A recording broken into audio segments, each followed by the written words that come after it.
Hey, Emily, Hey, Stephanie. you want to do a podcast? Absolutely.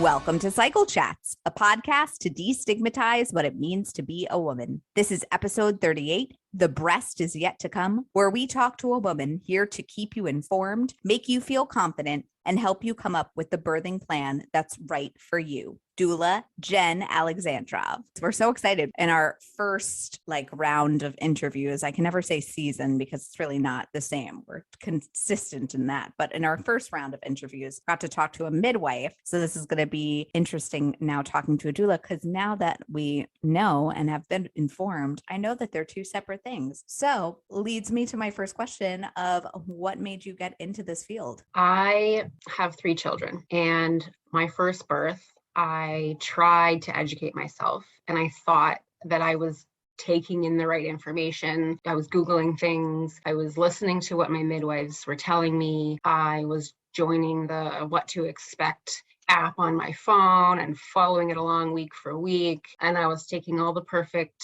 weekly photos of how big the baby was compared to the fruit. And then I watched a documentary called The Business of Being Born by Ricky Lake. And it's American, but a lot of it translates to Canada with OB care and hospitalized birth, and how birth is really a money-making business. And that convinced me to try and have a home birth. And so that was my plan, and my midwives were on board, and my husband was on board, and we were planning this home birth for our son. And he decided that he wasn't going to be born until almost 42 weeks. And I started to doubt myself. I started to doubt that my body was capable and it knew how to have this baby, because you get the little everybody in your ear, you haven't had that baby yet. Aren't you worried? Not safe to go past 42 weeks. You have to have the baby or else something bad will happen. You should have him at the hospital in case there's an emergency, in case he's too big, this, that, and the other. And so I deflated my birth pool, and I decided to go with their recommendation of starting with an induction and have him at the hospital. And he did end up being a vaginal delivery, which was one of the pros of my birth with him. But I felt very disempowered. I felt like everything that I wanted was taken away from me. And then I didn't get immediate skin to skin. I didn't get delayed cord clamping. All of these ideals that I had in my head of what was going to make my birth great got taken away from me, and there was nobody there that was just there for me. The midwives kind of took on this medical role. The OB swooped in, gave me a huge episiotomy, used the vacuum, and then it was all, well, you have a healthy baby and you should be grateful for that. And you had a vaginal delivery and you should be grateful for that. And I thought, nobody should have to go through that and feel the way that I felt without having some sort of support on the outside who was just there for emotional and physical support for me, and not someone who was there to abide by hospital policy and save the mom and the baby. And then I started to look into who has that role, and it's a doula.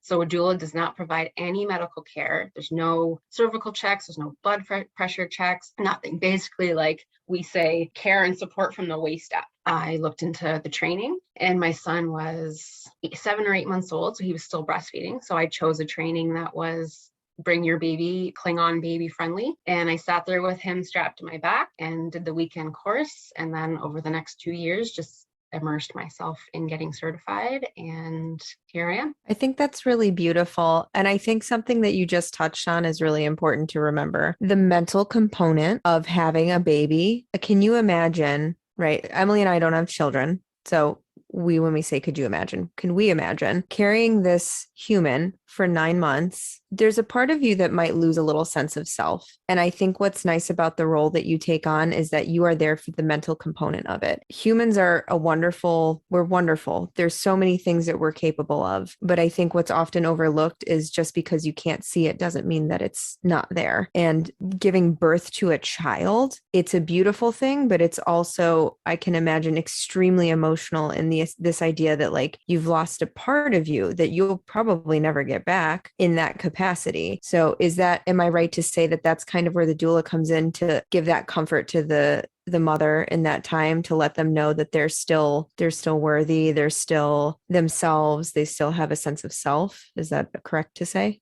Yeah, I would totally agree with that. It's a messy, really complicated process. The day that you have your baby is you remember, even though there's like we call this thing birth amnesia, which is why women go on to have like 2, 3, and 4 kids, because if it was as bad as people claim that it is, why would we go on to have more children, right? You remember every single little detail about the day, minus how bad it was. Like this whole wave of hormones and oxytocin and everything just kind of flood through you, and you're never the same again. And then when you get home with this little person who completely depends on you, and you're like, I'm so lost. I don't know who to turn to. I want to portray that I am so in love and happy and in bliss with my new baby. And it's hard. We just, now with social media, all you see all over social media is like the cute outfits and the skin to skin, and even the Huggies commercial is like this cute little pink baby and mom's in complete bliss. And sometimes it's not like that. And so when you have that person that you can reach out to who has like this outsider's perspective, they're not your husband or your mom, and you feel like you can tell them the real raw things that you're feeling without being judged by the people that love you. That's the role of the doula. I'm imagining them being like a wedding planner. I was lucky enough and privileged enough to like hire a wedding planner when I got married. And that was the best gift I could ever give to myself. That's the best piece of advice I could ever give to anybody getting married, because she was my outside source out of everything. I was able to complain and call her. I mean, she was my best friend for those months that we were planning this wedding together. So I love the idea that it's kind of connected in that sense where you are this person. And I love to know that like you're coming home with these people sometimes. So it's more than just like they deliver the baby and that's it. You're following them through whatever phase is next.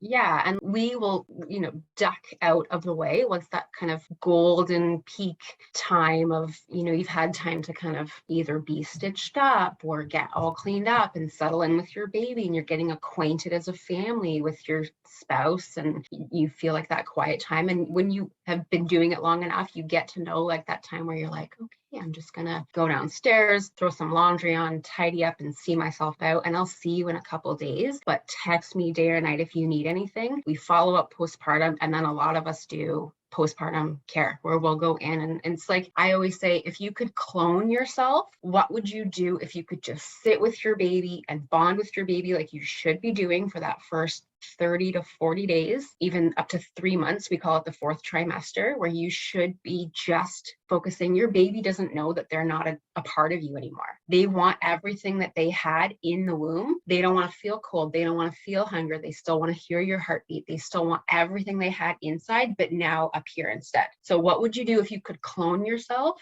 and sit and do all the important things with your baby and let us take care of the rest? And that's huge support that we don't have on the Western side of the world. In other countries, they take care of postpartum moms like that. And we don't live with our in-laws and with our mothers and in those groups, like the village that it takes. We don't have that here. I'm a big advocate for mental health. And I've often thought, oh gosh, if I ever have a kid, I need someone that's going to be there for me mentally, because depression runs in our family. It's something I experience. And that's, you hear so many stories of moms who just feel so defeated because in that moment, they can't connect with their babies like they would like to. Have you ever encountered experiences like that? And how do you maneuver through something to that, I guess, effect?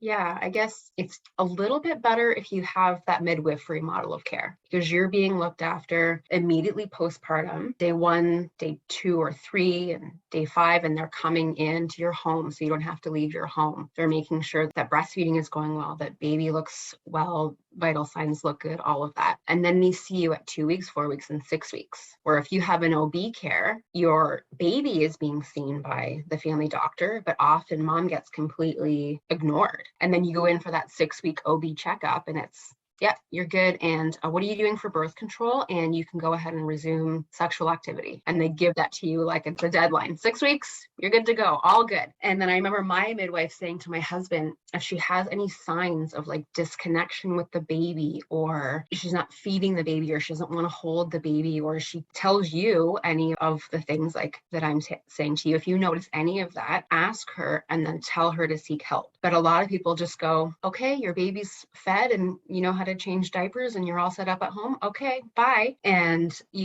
I experienced postpartum anxiety really badly with my daughter. I think postpartum anxiety goes a little bit undiagnosed, but people tell you to watch for postpartum depression, but they don't tell you all the symptoms to look for postpartum anxiety. And so you look at yourself and you're like, well, they don't have postpartum depression. So what is this that I'm feeling? What is going on? So I think it's important to have somebody asking you, like, go take a shower, go take a minute. I've got the dishes. People say it's hard to take care of kids. No, it's easy to take care of kids. It's hard to take care of kids and do everything else. Like, it's impossible to really take care of your kids and do all of the other things that need to be done, especially when they're infants. But what I loved that you were saying before, right, is this support system. And I wish as women, we were more of that for one another 24/7. I think it's so hard to find people that are like actually willing and motivated to help other women rise to the top. They're like, oh no, I'll swords you down and I'll rise to the top. But no, I'm not going to help you.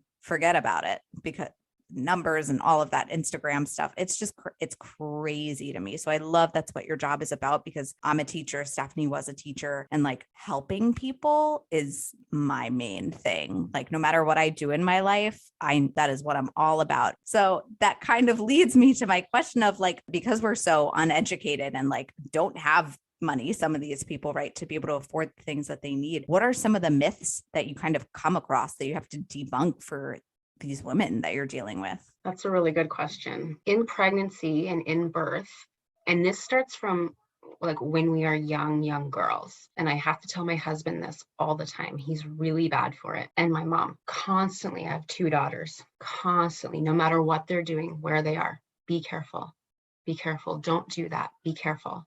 You're going to hurt yourself. Be careful. And I find maybe we don't say it as much to our son, but to our daughters. And I catch myself like, don't say that, foot in mouth, be careful. And from that age, they're 5 and 2, we are already telling them, you're not capable to trust your own body, right? Like you're going to hurt yourself. We're foreshadowing that for them. Like, children will very rarely put themselves in situations above their own abilities. So when you constantly tell a child from a small age, be careful, you're going to hurt yourself, you don't know what you're doing, you're taking away that internal instincts that we have. And then we turn into women who are constantly told, and I'm really bad for telling my middle daughter this, but your volume is really high. You're being really loud. So what I'm telling her is she's being too much.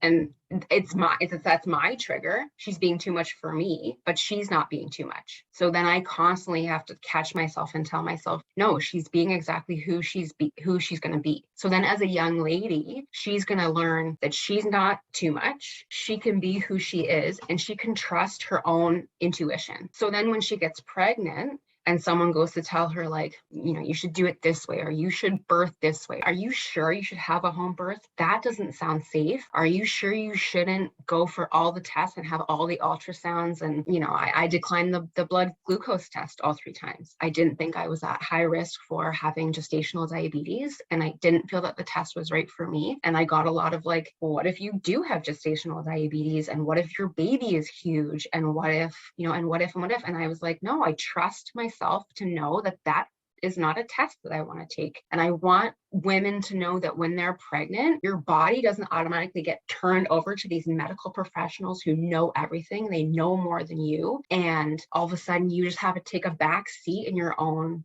healthcare, and not even in pregnancy, in all of living. We get told that we don't know our bodies well enough, and these medical professionals know better than us. So if we can ground into our daughters while they're little, that they know their bodies and that they are capable and how to trust their intuition, they're going to turn around and have babies grounded in intuition. And I say that if we could have one whole generation of people who are having babies solely based on the birth plan that's right for them. And if you feel like you want to go and have a C-section and that's the birth you want to have, and you are empowered in making that decision, then that's the birth for you. But if we are teaching people to stand in their intuition, one whole generation of people that are born in births like that, we're going to change how the people in the world feel and live.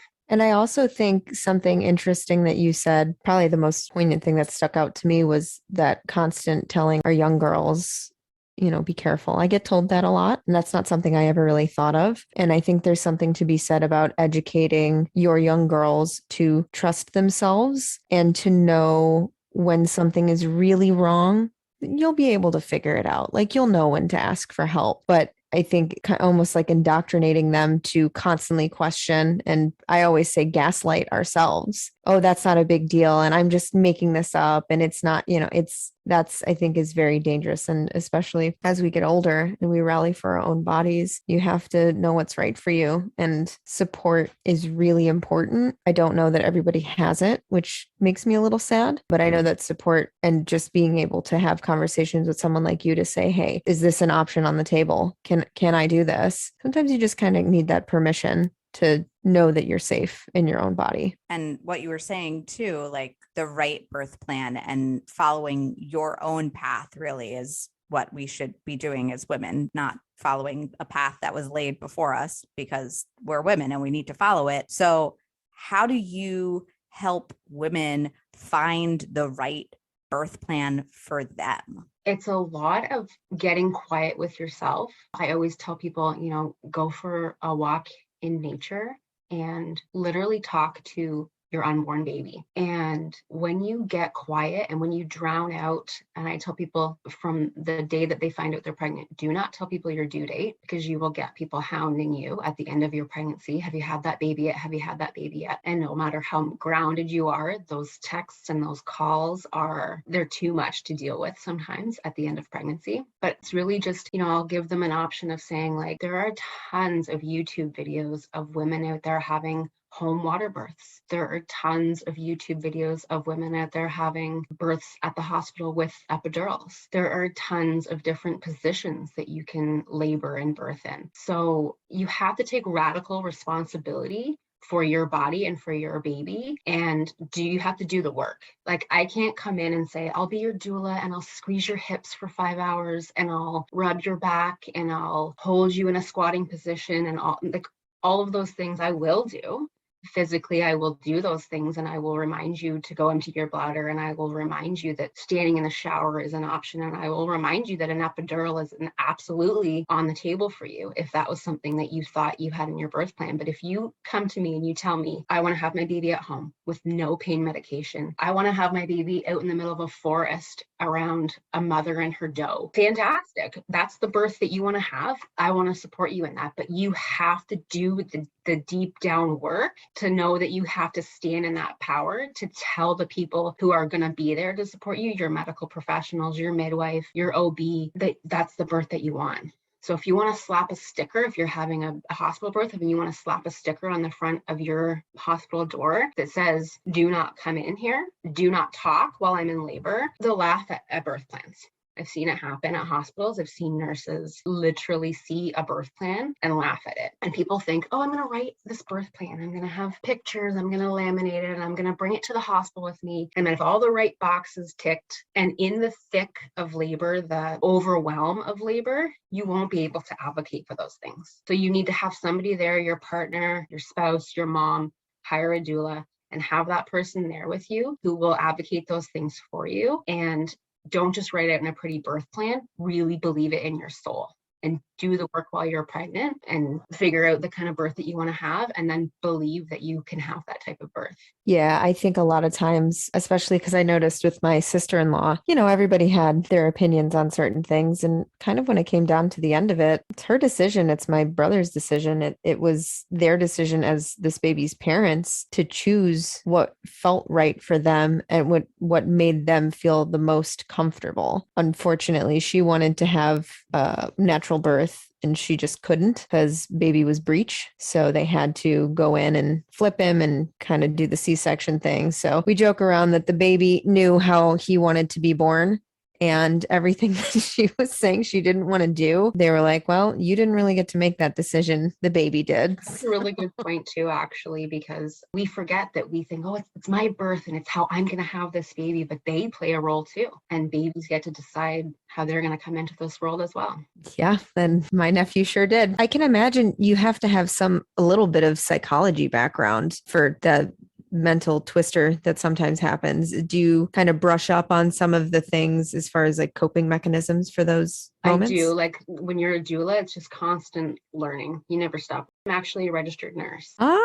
Okay. So there's some clinical experience there, which I'm sure is incredibly helpful. Yeah, people like that I work in the emergency room. And so they really like that I can recognize an emergency quickly. I would never attend a birth as a medical professional. I'm not a midwife. I've thought about going back to school and getting my midwifery. And when you're an RN, it's a shorter time in school to become a midwife because of the overlap of knowledge. And that's just a thing logistically that I have to work out once my kids are a little older, maybe. I'll be going to you when I have a baby. Damn.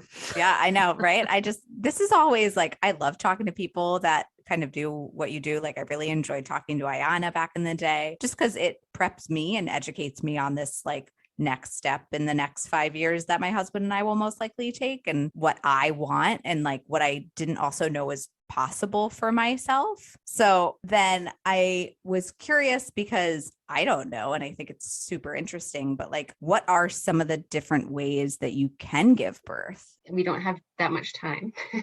But like the bottom line is that you want to push your baby out squatting on all fours because gravity helps and it'll help open up your pelvis and you won't be fighting against gravity to have laying on the back. You see, it's very dramatic in the media. You see people laying on their back. What was that movie with Katherine Heigl? Knocked The Up. One Night Stand. And so she's laying on her back and she's screaming and she's pushing as hard as she can. And it doesn't look like that at all, but that's the only thing that's fed to us for the entire, if you've never seen birth happen, if you're not a midwife or a doula or, you've never had kids of your own, that's what you think it looks like. And it doesn't. So you have to get back to educating yourself, like laying on your back, having your legs up and pushing a baby out. Your tailbone gets pushed up, your pelvis gets closed off. It's way harder to push a baby out like that. And the only person that is good for is the person on the receiving end of your baby, because it gives them a good view of everything that's going on. And actually, when it started happening was back in like the 15 or 1600s. There was some king who was kind of perverted and he wanted to watch his wives have babies. And so he made them lay on their back and push the babies out so that he could see everything that was going on. And then people were attending births were like, oh yeah, like this is a way easier way to catch a baby. And obviously they say they delivered the baby. They always take the credit, but this is a way easier way to catch a baby because I can see everything that's going on. And so often I'll see the doctor swoop in, take all the credit and say, okay, go ahead and lay on your back. It's time to start pushing your 10 centimeters. And right there, you take away the mother's intuition of how to push. And they look to you for direction. Am I doing okay? Am I pushing okay? And you can see it in their eyes. Am I doing it right? And it's like, you can't do it wrong. Like if you just listen to your body and got into the position, if you leave a birthing mother alone, completely leave her alone, she will get into the position that's right for her to push her baby out, provided that she's not numb from the waist down. And even if she has an epidural, there are ways to get people into the position that will help gravity let the baby come out. And then obviously there's the surgical way, go in and take the baby out in the OR. Even if you decide to have, and people will say like, oh, it was an emergency C-section. Any C-section that wasn't previously planned, that you didn't show up to the hospital saying, today I'm having my baby, today's my surgery, and I'm having a C-section. Any C-section outside of that is considered an emergency. So even if they told you we're gonna have to go in and take your baby out via C-section, we'll see in the OR in about a half an hour. That's not an emergency. That's an unplanned C-section, but they call it an emergency. So if you are going into the OR and you have time to say like, okay, but I still want immediate skin to skin, provided baby is pink and happy and breathing, it doesn't need to be taken away. I still want delayed cord clamping. I still want... if I can stop you for a second, what is delayed cord clamping? You've said that a couple times. So often a baby will be born and we take a clamp and clamp the cord. So the baby is born they're not living in their little water environment anymore. They come out and they take their first breath. So immediately they start to transition from getting all of their oxygen through the umbilical cord to getting all their oxygen through breathing. So their lungs start to expand and all this crazy, really cool, amazing stuff happens when they come earthside. And we think, okay, they no longer need the placenta anymore. Go ahead and clamp the cord, and then eventually, obviously, you cut it, and then they end up with that little stump on their belly button that falls off in the first week or so. But optimal delayed cord clamping is because all of that blood that is being passed through the placenta, there's a barrier, all the waste, all the oxygen, all the nutrients, everything that happens comes through the placenta and through the cord. About 30% of the blood when they're born is still in the placenta. So optimally, we want to give the baby time and the placenta time to pump all that blood back through the umbilical cord into the baby. And we want to let it turn white before we clamp it. But doctors are in a rush. People are in a rush. They never just want to let things happen. The research shows that 3 minutes is plenty. If you know better, you know that you should leave it until it's white, till it's not pulsing anymore before you clamp it. There's no reason why you should clamp the cord. Unless baby needs to be taken, obviously the placenta takes a little bit longer to be delivered than the baby. And if the baby needs to be taken away from mom, the cord's not long enough. But optimally, babies do better if they're placed skin to skin immediately. So you want baby on the mother's chest anyways. There's no reason to take them. You can do most of what you can do to resuscitate a baby, you can do while they're on mom. So a little bit of stimulation with rubbing, sometimes a little bit of oxygen, but all that stuff. But people panic and they clamp and they take baby away. But optimally, you can leave the cord. That's And interesting. not for quite a while. So we always advocate for delayed cord clamping, optimal cord, leave it till it's white. That's super cool. Thank you. I didn't mean to stop you mid what you were saying, but I was No. I love explaining that because yeah, that I definitely didn't know. And you better believe I will be whipping that one out when I can. And it's so funny because if you follow the history back to when births started becoming hospitalized, they started clamping the cord too soon. And then you start hearing of these babies that need to start cereal when they're 6 months old, and they need iron fortified cereal because they run out of their iron stores. But all of these babies didn't get all of that cord blood and all of blood from the placenta, all the 30% of their blood that needed to get back into their bodies. No wonder they're running out of their iron stores because it's not absorbed as well through the breast milk. And you'll see formula has iron and vitamin D and all the stuff that they say that our breast milk is not good enough for our babies. But yeah, if you follow the history back, you can always trace it back to money. That doesn't surprise me. Not at all. Yeah. Do you have a favorite birthing story? I had a client a few months ago, and we do our best to try and prep people for everything that might happen. And I was there for her first baby's birth, and she got stuck at 9 centimeters forever. It was the longest birth I'd ever attended. I was with her for 26 hours. It was like she never got that urge to push. It was like the midwife checked her, you're still 9 centimeters. And it was like, okay, you know what? Go in the bedroom with your husband, cuddle, do some nipple stimulation, try and get that oxytocin going, because there's obviously been some sort of a break somewhere where you're not getting that oxytocin that you need for your uterus to contract to push baby to get to 10 to push your baby out. We ended up transferring into the hospital because the midwives were like, it's been a long time. And midwives are very good at saying, we want to make sure that we transfer in before it becomes an emergency. So they don't like to have an emergency at home and then have to call 911 and have, a rush to the hospital. They're very good at knowing, let's transfer in before this turns into an emergency. So we got to the hospital. She got an epidural. She ended up being a forceps delivery. And she did go through a little bit of a postpartum depression phase because of everything that had happened. So she hired me to have her second baby, another home birth. She was very excited. And I said, first babies really, they pave the way. First babies, you really have to kind of push them up under that pubis bone and they wiggle through your pelvis and all the bones move and shift. And second babies seem to have a much easier time because first baby has paved the way through. So your second baby is probably going to come much faster. Call me as soon as you are in labor because I want to show up and support you. And I promise you it's not going to be the labor that it was the first time around. So about 10:30 in the morning one day, I get a message from her. Hey, you're going to be really disappointed, but I actually had the baby last night. I woke up, I had a couple contractions. They were pretty sporadic. They were pretty far apart. I got up to go to the bathroom. I felt my water break on the toilet. I called my husband. I told him to call the midwives. I told him to start filling up the bathtub because the birth pool was inflated, but they hadn't started filling it up yet. Can you start filling up the bathtub? I looked down on the toilet. I felt the urge to push. I saw her head. I got into the bathtub. And as he's on the phone saying it's an answering machine or an answering service, hi, this is so-and-so's husband. She's having the baby. No, I've had the baby. She's had the baby. And she's like, and she was just in my arm. And then the midwife showed up and I was like, I'm a little disappointed, but you really earned that birth. Like, she's like, it was like 90 minutes from start to finish. And I was like, I'm not even mad that I missed that, girl. Like, that's impressive. Yeah, my favorite birth story. And I didn't even get to witness it. But, you feel like you prep people and you do your job because she owned her power. It's a good segue into my wrapping it up kind of circle of what does women empowerment mean to you?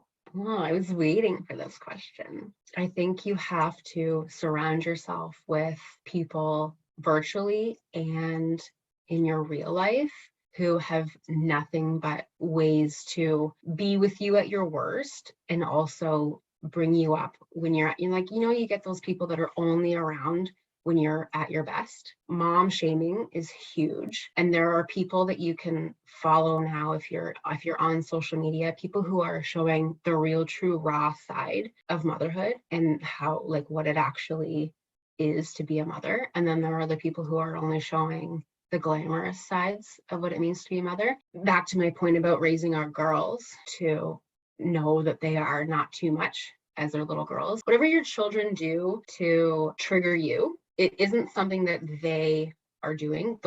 That's your childhood wounding that you have to work on. So as a mother, it's your job to raise your kids. You chose to have kids, but they didn't choose to be born. You don't own them. They're not your possessions. So it's your job to raise them and let them be who they are rather than raise them as if you're they're not your property. Yeah, exactly. People, they're my children and I get to decide these things. And I tell my kids all the time, like, I'm your mom and it's my job to keep you safe, but you are the boss of your body. And if something doesn't feel right for you, and especially to my girls, know your worth, know that you are never too much. You're always enough. And when I drop them off at school, I say 3 things. Please be a good listener. Please include everybody and please be kind. And I've had teachers reach out and say, oh, I want to go over the report card with you. And I'm like, I don't care. Are they kind to their classmates? Are they kind when they speak? Do they include people? Do they stick up for themselves? Like, those are the qualities that I want my daughters to have. Those rules beautiful. are, I'm going to have to replay that for myself. I will, because I edit this. So this has been absolutely amazing. And you've given so much advice already that I would want to know as my 15-year-old self and as my 30-year-old self now. But what advice would you give your 15-year-old self? See, this is the part of the podcast where I would drop an F-bomb because I love a well-placed F-bomb, but I won't. So F what other people think of you. Because as a 15-year-old, all I cared about was what other people thought of what I wore, of what I said, of what I did, of the kids I hung out with. It was all about making that good impression. And I hated high school because of it. So if I could go back and tell her, you're already enough. Look at this as you. I'm going to be 40 years old this year. This is you at 40. Look at your life. Stop worrying about what other people think of you because it doesn't matter. Amen to the deepest depths of my soul. Because yes, I think I think just goes across the board because that resonates with me like you couldn't even believe. I loved this. Thank you so much for taking time to educate us and empower us. I loved learning all about cord clamping and just what you do and how you are there to lift up women during a really spectacular time of their life. So where can people find you so they can learn more? And do you have anything interesting coming up we should keep an eye out for? So you can find me. I am at Alongthewaydoula on Instagram. I'm not as active on Facebook anymore. Instagram just seems to be like the quicker way to share information. And with 3 small kids, that's really all I have time for. But as they get older and as I find myself a little bit more time on my hands, I think I'm going to start to author a book. So I keep these little journals, and my big goal is to turn it into a book. I literally don't know what's going on, but now you have full circled our interview from earlier. All of the books. I hope you all write the books and we get copies, because that's so exciting. And that is such a fun journey. And I definitely will keep my eyes open for that. And just again, thank you for taking your time, because time is so precious, and you took a little bit of yours to speak to us, and that we are very grateful for. Oh, thanks for reaching out and for having me and for getting me out of bedtime duty for one night. Anytime.